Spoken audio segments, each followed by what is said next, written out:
Nathalie et Guillaume, bonjour à vous deux. Bonjour Mathieu. Salut Mathieu. Aujourd'hui, je vous propose que l'on aille faire une petite enquête sur l'actualité qui est assez riche en ce moment, notamment ce qui se passe par exemple en Ukraine. Alors, vous êtes derrière votre écran et vous allez pouvoir regarder ce qui se passe dans le monde et justement dans cette zone géographique de l'Ukraine et voir ce qui se profile éventuellement.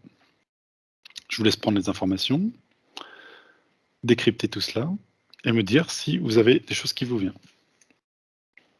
Peut-être je vais commencer par Guillaume. Est-ce que Guillaume, juste en disant le mot de l'Ukraine, quelque chose te vient? Ouais, en fait, je vois un pays, je vois un peuple qui se sent comme l'objet de convoitise, mais qui ne comprend pas du tout ce qui se passe. Il est comme le jambon au milieu du sandwich, tu vois. Il est pris, il est pris entre deux os sans trop comprendre pourquoi ni comment. Mhm. Il y a une comme si, le peuple ou je sais pas, l'énergie penchait plus vers, la fédération de Russie, tu vois? Comme si c'était plus attiré par la fédération de Russie, mais quelque part, il y a une espèce d'esprit d'incompréhension par rapport à ce qui se passe. D'accord. Que se passe-t-il justement? On voit des énergies, qui arrivent de droite et de gauche, heu et hem et qui se positionnent, en fait. Mhm. Il alors il y a ce qui est assez étonnant, c'est qu'il y a une grosse énergie qui arrive, de par la Russie. Il y a une autre énergie qui arrive, hem, en haut à gauche et une autre en bas à gauche. C'est-à-dire que j'ai 3 pôles énergétiques qui convergent vers l'Ukraine. D'accord. Est-ce que ce serait du coup la Russie, l'Europe et quelle serait la troisième? Les États-Unis? Ben, en fait, je vois pas Europe. Tu vois quoi alors? Je vois 3 forces, mais ça me dit pas de nom. Ça, j'ai pas le nom pour, en fait, alors ça, Europe, mais si tu veux, en haut à gauche, c'est Europe, mais c'est pas tout à fait Europe. Donc, en fait, le nom est pas très approprié. Donc il y a une certaine énergie avec une coalition de certains pays et en Mhm. bas à gauche, il y a autre chose aussi. C'est, D'accord. ouais, j'ai pas de noms qui viennent comme ça. D'accord. Je te laisse continuer à regarder. Je vais demander à Nathalie Ouais. ce qu'elle perçoit. Alors moi, ce que je ressens quand je me connecte simplement au mot Ukraine, hein, au pays, c'est un sentiment d'indépendance, d'autonomie, Mhm. de désir de se renforcer, euh, d'être totalement indépendant en fait, oui, c'est ça. Et comme pour marquer une fin à une longue histoire de dépendance et de manque d'autonomie par vis-à-vis des autres pays voisins, D'accord. se détacher, Donc de faire l'influence valoir de la Russie, mais aussi peut-être de l'Europe. de la Russie surtout, D'accord. et de l'Europe, oui, aussi. C'est comme s'ils voulaient vraiment devenir totalement autonomes et renforcer et se renforcer. Donc au niveau des pouvoirs de l'armée, peut-être, D'accord. de sa défense, de sa propre défense. Ce qui est C'est pas assez dans... étrange Hmm. dans toute cette histoire, c'est un peu le timing. C'est-à-dire qu'il y a déjà eu une crise avec l'Ukraine il y a même des années, des mois, et il y a eu effectivement une montée des tensions qui s'est apaisée. Il y a eu après tout un épisode effectivement Covid, et maintenant le Covid a l'air de partir, et maintenant, paf, cette peur effectivement d'une seconde guerre, enfin d'une troisième guerre mondiale, parce que c'est un peu ça que les États-Unis avec la Russie, avec l'Europe sont en train d'agiter. Quel est, si je vous pose la question du timing, est-ce qu'il y a quelque chose derrière? Moi, ce que je perçois, en fait, c'est que c'est justement le Covid qui a été l'élément déclencheur de cette nouvelle manifestation du pays. D'accord. Donc ça veut dire que maintenant on se focalise sur ce pays et des tensions qu'il pourrait y avoir justement parce qu'il n'y a plus de Covid? Non, c'est le pays qui réagit, qui a profité de cette situation, sanitaire pour pour réagir, à nouveau, pour, faire valoir, ce qu'il est, ses valeurs, ses convictions. Mmh. Hem, Comme si c'était le bon moment pour relancer le truc, en fait, et arriver, D'accord. au bout. Guillaume? Alors moi, j'ai une autre, en fait, j'ai une autre perspective, non pas de l'intérieur de l'Ukraine, mais plutôt de l'extérieur. Mmh. Hem, hem, Moi, je vois beaucoup de mouvements, et beaucoup d'initiatives, qui viennent de la Russie comme pour contrebalancer, des plans et un agenda. Tu vois? Comme s'il fallait contrebalancer l'agenda, on va dire globaliste, mondialiste. D'accord. Je les vois beaucoup à l'initiative de ça. Alors et en fait, effectivement, donc ce que dit Nathalie sur, l'esprit, indépendant et autonome que cherche l'Ukraine, ça je le vois très bien. Mmh. Mais par contre, j'ai l'impression, de mon point de vue, qu'ils subissent vraiment ça. En fait, qu'ils sont finalement, ils ont envie, mais ils ont pas vraiment leur plein pouvoir. Ils se sentent vraiment, menacés, tu vois? Mais Mmh. par contre, je vois vraiment la Russie hem, qui pose comme un espèce de bouclier, en fait, heu et qui, en fait, qui avance ses pions comme pour dire, «Non, vous ne ferez pas ce que vous voulez», en fait, tu vois? Et en fait, il s'adresse à, une sorte d'énergie, grosse énergie, mondialiste, en fait. OK. Donc ça veut dire que quand je parlais d'Europe, par exemple, tout à l'heure, est-ce que justement ce n'est pas cette énergie de l'Europe, mais plutôt mondialiste Ouais, qui c'est ça. se fait passer par l'Europe? Ou en tout cas Ouais, par l'Occident? oui, oui, c'est ça, c'est ça. D'accord. C'est pour ça que ça m'était très difficile de poser le nom Europe dessus parce que ça matchait pas vraiment, tu vois? Un petit peu, mais c'est pas ça, en fait. D'accord. Nathalie, est-ce que tu confirmes ce que Oui, perçoit c'est Guillaume? ça.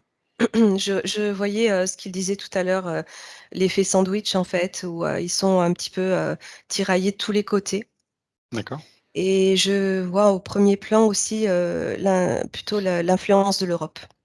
d'accord. Si on se concentre sur cette énergie globaliste, de mondialiste, quelle est leur intention par rapport à l'Ukraine? Alors, vous essayez de trouver le meilleur point de vue pour essayer de, je sais que c'est pas simple non plus pour vous, mais d'essayer de trouver l'intention de pourquoi ils voudraient justement agir sur, l'Ukraine. Quel est leur intérêt?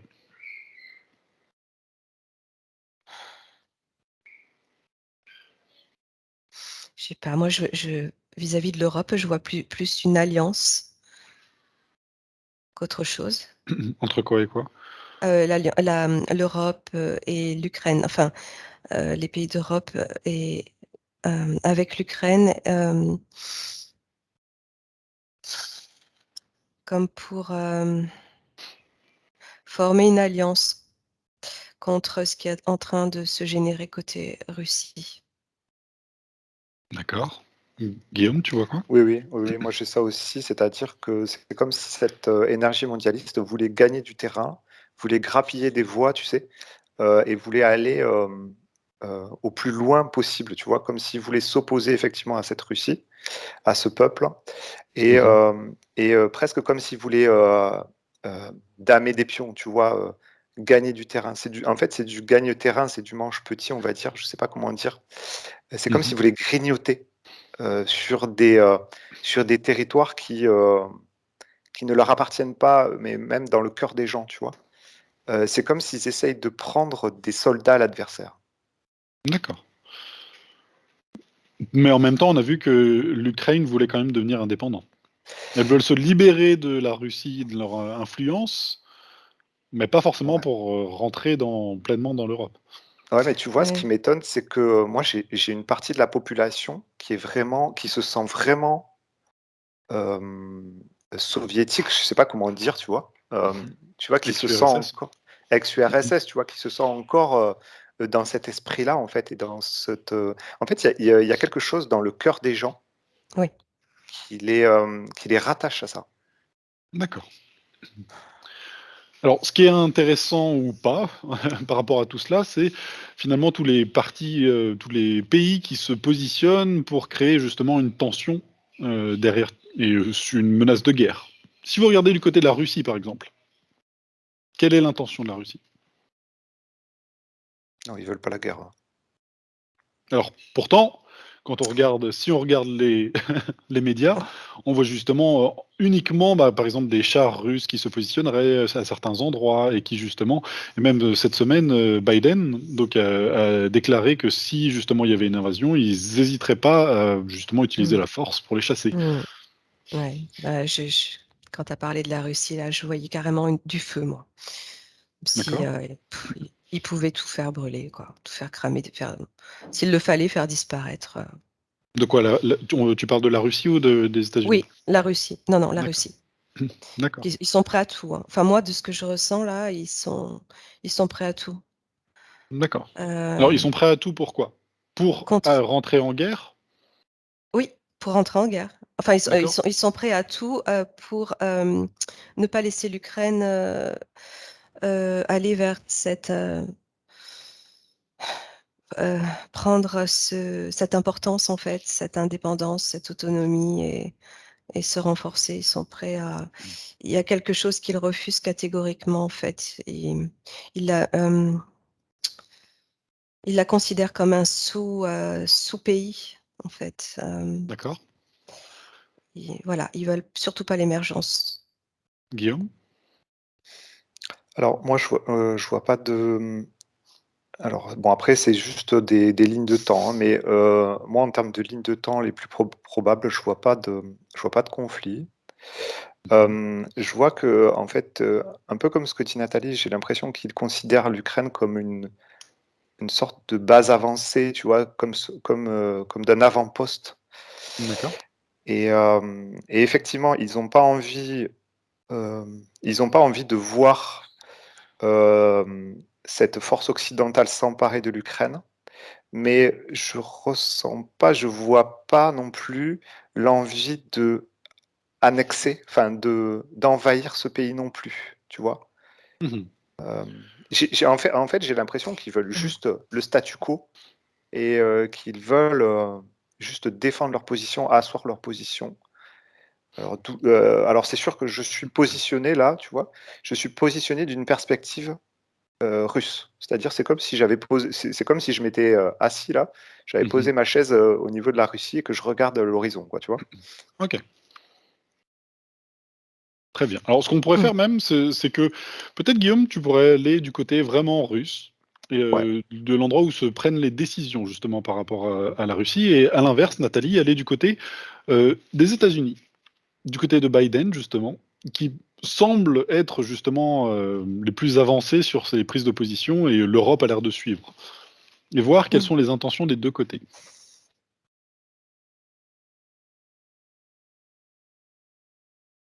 Guillaume, est-ce que tu es? Ouais, alors là, j'y suis. Par contre, ça fait froid dans le dos un peu. Pourquoi? Alors, il y a énormément de tensions, Mhm. mais il y a quelque chose qui est beaucoup plus grand que euh, juste des histoires de pays, hein. C'est au niveau terrestre, en fait. D'accord. Donc là, on est parti sur une autre dimension. Ils considèrent que, en fait,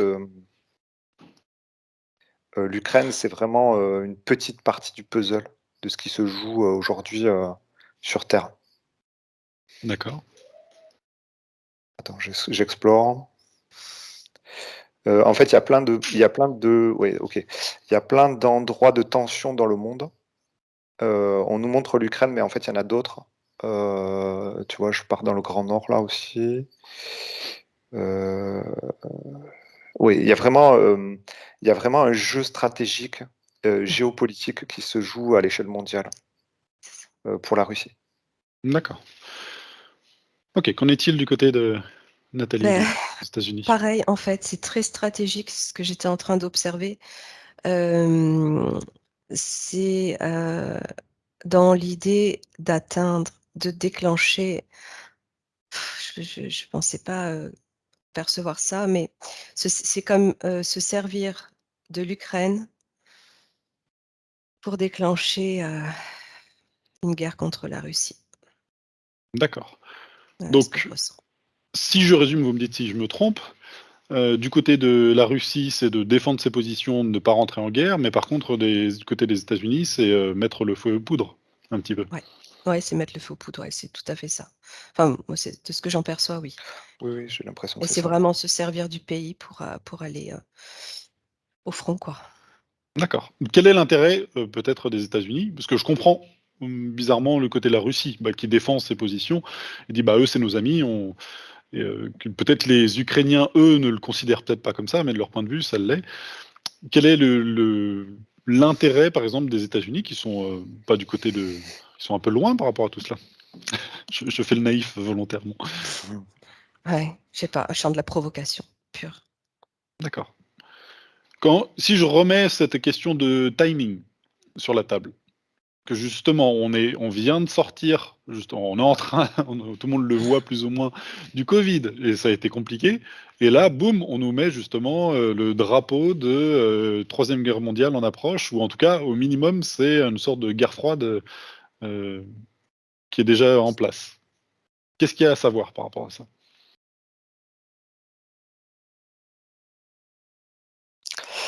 Alors moi ce que je vois, c'est que l'alliance, alors je sais pas, enfin, l'alliance mondialiste là, Ouais, en fait, leur château de cartes est en train de s'effondrer petit à petit. Alors tu vois, ce qu'on me montre, c'est des glaciers qui fondent, d'accord. comme quelque chose qui, comme un phénomène naturel irrémédiable qui est en train de s'effondrer, qui est en train de fondre et qui tombe dans un énorme gouffre. C'est comme si leur hégémonie était en train de s'effriter de toutes parts et était en train de tomber dans des abîmes et hem et ils sont en train de paniquer et d'essayer, coûte que coûte de faire valser le plateau de jeu si tu veux. C'est comme s'ils voulaient faire un gros coup de bluff en essayant de redistribuer les cartes, de créer en créant un gros choc. Mmh. Tu vois? Il y a une sorte un peu de coup de la dernière chance, tu vois? Un coup un peu de désespoir. D'accord. Nathalie, tu vois la même chose, c'est ça? Ouais, ce que je ressens moi, c'est au niveau énergétique en fait, c'est, le côté involutif. Tu vois, si tu prends du recul, que tu te positionnes au-dessus de la terre en fait, énergétiquement, c'est le côté involutif qui se renforce, comme si, ils mettaient, toute, la force de leur côté, parce que c'est le dernier. C'est vraiment juste je rejoins ce que vient de dire, Guillaume, juste avant l'effondrement du château de cartes, ils mettent tout le pouvoir de leur côté pour tout détruire. D'accord. Une dernière tentative en fait et ça passe par, ce côté mondial. Ils essayent de vraiment d'intervenir partout. D'accord. Donc du coup, le temps choisi est assez judicieux, c'est-à-dire on passe d'un conflit, d'une pandémie à quelque chose d'autre. OK. Finalement, les gens n'ont pas de répit avec tout cela. Ouais, ouais, mais en même temps, heu, c'est aussi parce que parallèlement, il y a, de belles énergies qui sont mises, en exergue là, qui prennent place, que ce côté-là se renforce et pour finalement je le vois aussi s'effondrer dans cette sorte de gouffre dont parlait Guillaume. D'accord. Mmh. Alors le temps n'existe pas, hein. Guillaume là en a parlé, il y a plusieurs lignes de temps qui peuvent se dégager. Si vous prenez les plus probables, est-ce que justement un conflit armé risque d'avoir lieu? Alors moi, ce que je vois des tentatives et je vois quelque chose qui est avorté dans l'œuf. Mmh. Comme s'il y avait, une explosion à un moment donné Mmh. avec un conflit, mais qui est tout de suite étouffé, qui est tout de suite, hem, je sais pas, ouais. Étouffé, c'est le bon mot, c'est-à-dire On encerclé, étouffé. D'accord. Ok, bon, on verra Exactement, bien. ouais. C'est exactement ce que je voyais. Tu sais, comme si tu posais une couverture sur un feu, C'est ça, ouais, c'est ça. tu vois? Ouais. D'accord, Bon, très bien. très bien. Bon, on rappelle que le temps n'existe pas, mais en tout cas, c'est intéressant de voir cela. On va se dégager de ce sujet-là. Alors, on vous complètement tout à blanc. Vous déconnectez de tout cela. Et on va bouger sur un autre endroit du monde qui est le Canada. Depuis plusieurs semaines maintenant, il y a ce convoi de la liberté qui, au Canada, a fait certains blocus et a une certaine popularité. Qu'est-ce que vous voyez par rapport à cela? Ah bah, alors là, déjà, l'énergie, on change totalement de cadre. D'accord. Directement, je le ressens dans le cœur à nouveau. Mhm. Parce que je m'y suis connectée effectivement il n'y a pas très longtemps, mais tout de suite, c'est ce qui revient. L'énergie du cœur. C'est la première chose. D'accord. Guillaume, qu'est-ce que tu vois? Tu vois la même chose? Alors moi, je m'étais jamais encore attardé dessus.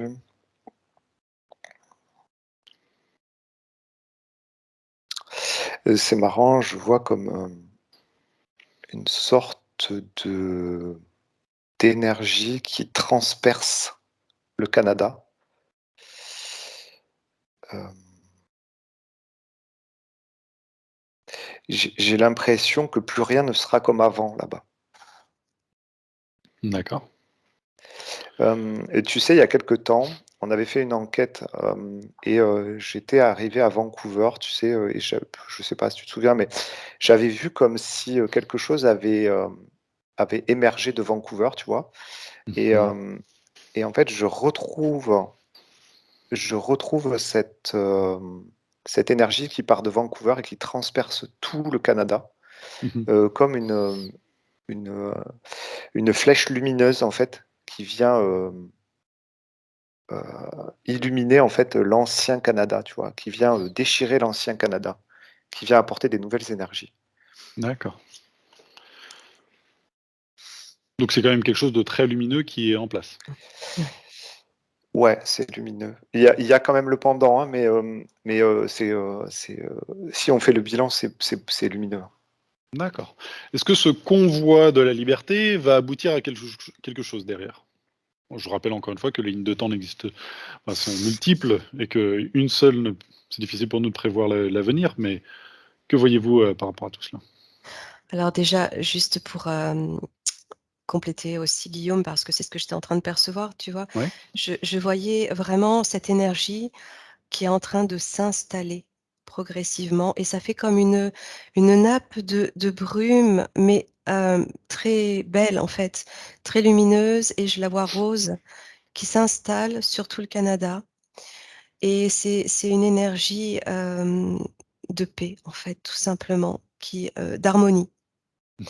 C'est quelque chose qui est en train de prendre place tout doucement. Donc oui, il y a le pendant, mais c'est vrai, mais ça prend place et c'est ce qui va rester, en fait, c'est ce qui va perdurer, Oui, oui, ce que oui. je perçois. Et ce qui est intéressant, c'est que ça change les relations entre les gens, ça crée du lien. C'est effectivement ça, hein. C'est comme s'il y avait une énergie, de fraternité qui était en train de se répandre à la surface et d'ouest en est, tu vois? Et qui avance et qui se répand et qui provoque de la solidarité, tu vois, entre les gens et de l'amour entre les gens. Donc il y a Complètement. vraiment quelque chose de très intéressant. D'accord. Et du Ok. coup, c'était quoi ta question, La Mathieu? question, c'était de Excuse-moi. savoir si dans le temps, ça allait aboutir à quelque chose. Est-ce que quelque Ouais, chose allait justement alors déclencher? quelque chose de profond, en fait, dans les mentalités et dans l'énergie de ce peuple. Mhm. Mais alors moi, quelque part, je vois pas de finalité, c'est-à-dire je vois pas, un renversement, tu vois? Comme si on mettait, tout le monde dehors du jour au lendemain et puis, on prend le pouvoir, tu vois? Je vois pas un truc, fort, mais par contre, je vois un changement de mentalité et d'énergie. Mmh, D'accord. c'est ça, tout à fait. Ça va se faire tranquillement et ça va même rejoindre, c'est comme si cette brume dont je te parlais, c'est vraiment une jolie brume, comme une rosée, en fait. D'accord. Ça se situait aussi ailleurs dans le monde et que tout allait se rejoindre pour ne faire qu'une. OK. C'est vrai que, alors si on prend le point de vue des médias, encore une fois, qui vont dire: «Bah, ce mouvement aura fait pchit», par exemple, voilà, ça aura rien donné, ça va s'épuiser de lui-même. Mais finalement, par exemple, si on regarde les gilets jaunes, finalement, ce mouvement est comme une sorte de continuité des gilets jaunes qui étaient eux-mêmes. Il y a eu Nuit debout, il y a eu les bonnets rouges, il y en a eu énormément et à chaque fois, ça prend plus d'ampleur.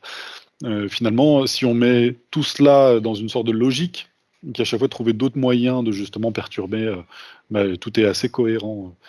Est-ce que justement on peut pas se dégager du Canada pour aller regarder ce qui se passe en France et après on ira voir en Europe? Parce que effectivement d'autres Ouais. convois ont eu lieu, par exemple en France. Et oui. Est-ce que vous Bah, retrouvez la même énergie déjà? Non, moi j'ai pas la même chose. D'accord. Malheureusement, C'est pas aussi lumineux en France? mais c'est contré, tellement contré. Ouais, Ça pousse à la haine, ouais, c'est ça. ça pousse à la colère. Il faut tenir, ils font tout, mais c'est lourd de l'autre côté. Alors, qu'est-ce qui fait qu'au Canada, il y a quelque chose de très lumineux et de fraternel qui s'en dégage et qu'en France. Ouais. Alors moi, ce que je vois en France, c'est que, la France, de toute façon, c'est un point, hautement stratégique, planétaire. Mmh. Peut-être un peu plus que le Canada, tu vois? Enfin, beaucoup plus même. Et qu'en fait, c'est comme s'ils défendaient, leur donjon, tu vois? Hem et donc en fait, il y a toute la concentration, et toutes les énergies, sombres qui sont développées pour ne pas se faire envahir comme au Canada. Mmh. Et le problème de ce qui se passe en France, c'est que les convois, vont comme se jeter dans la gueule du loup. Et c'est-à-dire que, on a, une opposition de haine, de colère, de noirceur Mmh. et malheureusement, ces convois vont alimenter ça et vont rentrer dans une espèce de conflit qui va alimenter ça et ils vont le rendre encore plus fort, le donjon, tu vois? Ils vont le rendre encore plus, encore plus hargneux, tu vois? Ils nourrissent la bête et ça, c'est D'accord. problématique. Alors, Nathalie? ce que dit Guillaume, je le perçois au niveau de notre territoire déjà. Bon, je voyais l'énergie beaucoup plus rouge, tu vois? Vraiment, ça Mmh. représentait la colère. Mais en allant, plus, sur le point stratégique européen, je vois que ça va quand même s'éclaircir et s'harmoniser et je vois aussi, heu, la reliance du Canada, comme s'ils allaient venir épauler Mmh. ce qu'il va se passer là dans les prochains jours. Donc et pour en revenir au donjon, oui, effectivement, c'est l'esprit royaliste qui ressort très clairement, mais D'accord. c'est propre à la France et elle va bon, ça va tout ça, ça va s'harmoniser et D'accord. Alors donc quel est ouais. vous avez parlé effectivement que c'était beaucoup moins lumineux. Est-ce que c'est le convoi lui-même qui est, justement le pas lumineux ou est-ce que Non, c'est quoi alors? Un mauvais Non, en fait choix? Les non, forces mais en fait, extérieures qui. ce qui se passe, c'est que, heu, le convoi tombe dans le piège, en fait. ouais. Quel est C'est-à-dire le que piège? le convoi part de très bonnes intentions, ils ont envie de paix, ils ont envie de passer à autre chose, les gens, Mmh. bah, comme tout le monde, hein. Mais sauf qu'en fait, le piège, c'est de tomber dans la violence et dans la confrontation. Mmh. Hem, ce que dit Nathalie par rapport, à ces, rentrées énergétiques qui viennent du Canada, tu vois? À ce soutien énergétique, je le vois très bien en province. Tu vois, je le vois très bien en périphérie de la France, mais Mmh. dès que ça converge vers le donjon, tu vois, justement vers le cœur, vers Paris, Mmh. et ben, c'est là où ça devient noir mais alors quelque part, tu vois, la stratégie qu'il faudrait adopter, Mmh. ce serait de pas aller vers Paris. Ce serait de rester en province. Ce serait de former cette solidarité canadienne, mais dans nos provinces, dans nos petites villes, Mmh. d'encercler le donjon sans nourrir la violence, tu vois? Sans nourrir la confrontation. D'accord. Alors il me semble effectivement qu'ils ont fait un passage justement à Paris. Oui, c'est ça. J'ai pas effectivement C'est tout fait. suivi, mais effectivement, au début, il en était question de surtout pas aller à Paris, d'aller à Bruxelles, par exemple, Oui. et d'avoir un autre objectif. Est-ce que justement ce changement d'idée d'aller plutôt à Paris, Mm. C'est Bruxelles. Alors, quand je parlais du point stratégique européen, c'était ça, c'était Bruxelles. Paris, c'était une étape rouge, on va dire, parce que c'est vraiment les forces opposées, on va dire, qui ouais. sont rentrées vraiment dans un acharnement. Et oui, quand Guillaume, ils n'ont pas mesuré en fait cette ampleur-là. Mais c'était qu'une étape. Et ça va s'harmoniser justement au niveau la prochaine étape qui arrive. Alors quelle est cette prochaine étape qui arrive?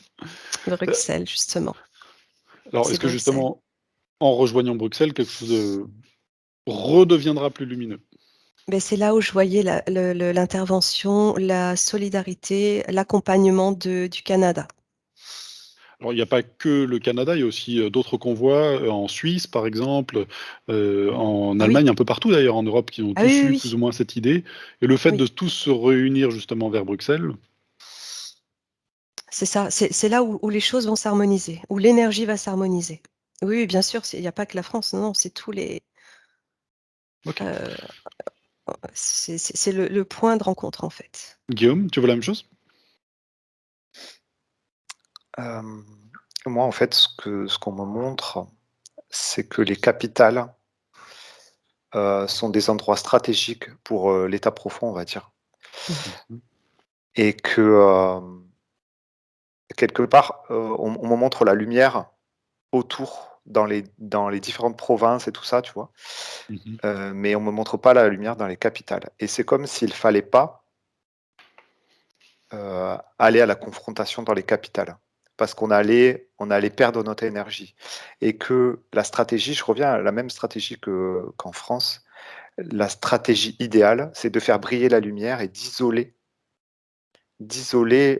l'état profond dans les capitales, tu vois? Mhm. Et de faire monter la pression autour d'eux, comme pour les encercler. D'accord. Hem, Après je vois pas trop en fait, on me montre plus le chemin idéal, en fait, tu vois? On me montre pas trop de parce qu'en fait, j'ai l'impression que rien n'est figé. Vraiment dans les lignes de temps, ça bouge, quoi. D'accord. Mm. En tout cas, cette prise de position individuelle justement dans ce convoi est quand même une bonne chose, visiblement. Oui, Si elle ne va pas justement convoyer forcément sur un lieu comme justement des tanks qui iraient attaquer. c'est ça.